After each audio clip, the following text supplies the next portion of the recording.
Η πλαστική χειρουργική συνεχώς εξελίσσεται, δίνοντας στις γυναίκες τη δυνατότητα να ομορφαίνουν κάνοντας επεμβάσεις χωρίς νηστέρι.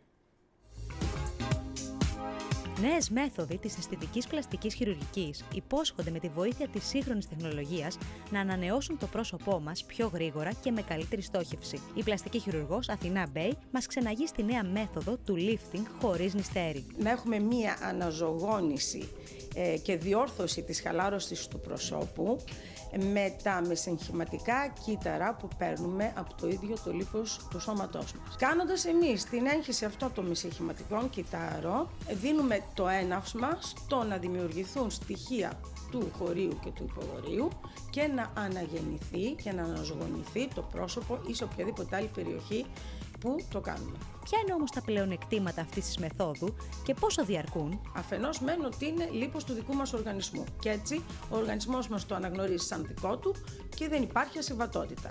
Δεύτερον, η λήψη είναι πάρα πολύ εύκολη, με μια απλή λιπαναρρόφηση. Τα αποτελέσματα λοιπόν αυτά δεν κρατάνε μόνο ένα χρόνο, κρατάνε τουλάχιστον 5 χρόνια και πιθανό και φόρου ζωής. Μέχρι πριν από μερικά χρόνια, όταν ακούγαμε τις λέξεις πλαστική χειρουργική, φανταζόμασταν νηστέρια και χειρουργικά τραπέζια. Σήμερα όμως, χάρη στη νέα αυτή μέθοδο, μπορούμε να αποκτήσουμε όμορφο και νεανικό πρόσωπο χωρίς νηστέρι, μόνο μέσα σε λίγες ώρες.